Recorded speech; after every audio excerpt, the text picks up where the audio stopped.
আসসালামু আলাইকুম রহমতুল্লাহ। আজকে এখানে হালাল হারাম সম্পর্কে বলবো। বিসমিল্লাহির রহমানির রহিম। ইয়া আইয়ুহান নাস কুলু মিম্মা ফিল আরদি হালালান তাইয়্যিবা ওয়া লা তাত্তাবিউ খুতুওয়াতিশ শাইতান। সাদাকাল্লাহুল আযীম ওয়া সাদাকা রাসূলুল আমিনুল মাকিনুল কারীম ওয়া নাহনু আলা যালিকা শাহিদিন ওয়া শাকিরিন আলহামদুলিল্লাহি রাব্বিল আলামিন।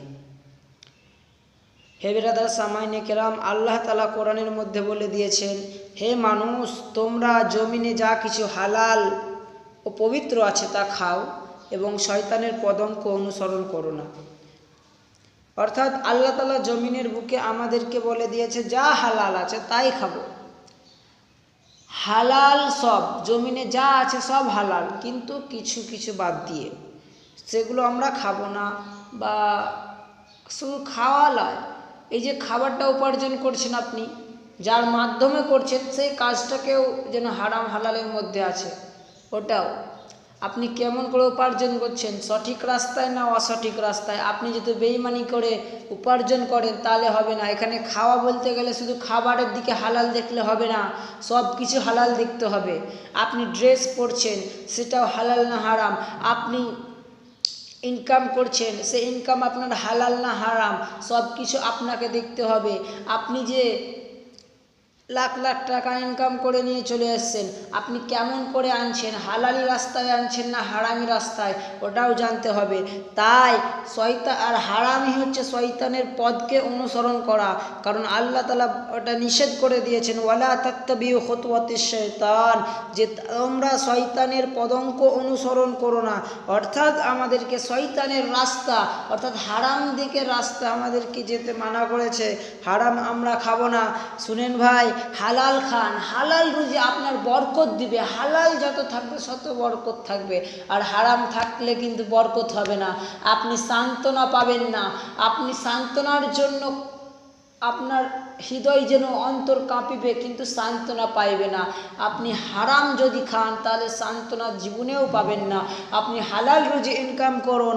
আমরা দেখতে পাই যে কোনো এক ব্যক্তি বিজনেসম্যান মাসে 50 লাখ টাকা কামায়, তার যেন বছর শেষ হতে হতে ইন্স্যুরেন্স বিশাল বড় আল্লাহ রোগে আক্রান্ত করে দেয়, এবং টাকা পয়সা হাই লেভেলের এডুকেশন বা যে করে হোক দামি দামি এডুকেশনে দিয়ে ছেলেদেরকে এডুকেশন সেন্টারে দিয়ে ছেলেদেরকে ভর্তি করায়, কিন্তু ছেলেগুলো শিক্ষা পায় না, কিন্তু টাকা অনেক নিয়ে নেয়।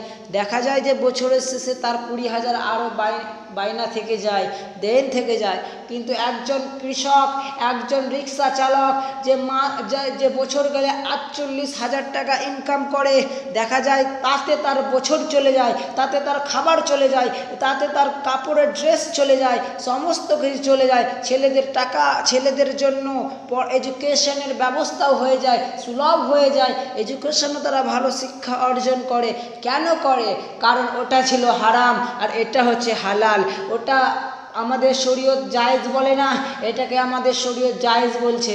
ওটা আল্লাহর কাছে প্রিয় নয়, এটা আল্লাহর কাছে প্রিয়। ওটা আমার নবী নিষেধ করেছেন, এটা আমার নবী হুকুম দিয়েছেন। তাই আমাদেরকে হালাল রুজি খেতে হবে। এমন নয় যে শুধু খাওয়া।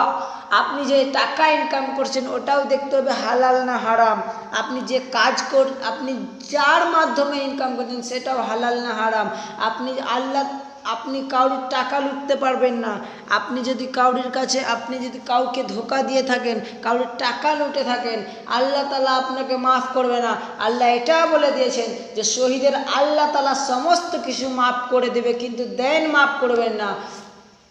আপনি কাউকে বলেছেন আমি তোমাকে এই কাজটা করে দেব, কিন্তু আপনি করে দেননি, ওই টাকাগুলো নিয়ে নিয়েছেন, ওই টাকাটা আপনার হারাম। আপনি বললেন কাজ আমি করে দেব, কিন্তু কাজটা করে দেননি, ওটা আপনার হারাম। আপনার এলাকায় নতুন একজন ব্যক্তি এলো ব্যবসা করতে, আপনি তারে নতুন বলে সস্তায় আপনি মাল দিয়ে দিলেন, সস্তায় দামে মাল দিয়ে দিলেন। সে নতুন তার কাছে বেশি দাম নিয়ে নিলেন। মান গাশশানা ফালাইসা মিন্না, যে ব্যক্তি আমাদের সঙ্গে ধোঁকাদারি করলো সে আমাদের মধ্যে থেকে নয়। আমার নবী বলেছেন, আমি নয়। এক সময় নবীজি বাজারে প্রবেশ করলেন, খেজুরের তলায় হাত দিয়ে দিলেন তো দেখছে ভিজা, ওপরে খেজুর শুকা। তো বলছে কি হয়েছে? সে ব্যক্তি কি ব্যাপার? সে ব্যক্তি বলল, ইয়া রাসূলুল্লাহ, ইয়া হাবিবাল্লাহ, রাত্রে পানি হয়েছিল তার কারণে ভিজে গেছে। কিন্তু নবী সাল্লাল্লাহু আলাইহি ওয়াসাল্লাম তখন বলছেন, মান গাশশানা ফালাইসা মিন্না, যে আমাদেরকে ধোঁকাদাড়ি দেবে যে ধোঁকাদাড়ি দিবে আমাদেরকে তে আমার উম্মতের মধ্যে নয়। তাই আপনারা হালালভাবে ইনকাম করুন, কাজ কাম যাই করবেন হালাল তরিকা, হালাল রাস্তা, দি ওয়ে অফ হালাল। আপনি হালাল খাবেন, আপনি হারাম কেন খাবেন? হালাল কাজ করবেন, হারাম কাজ কেন করবেন?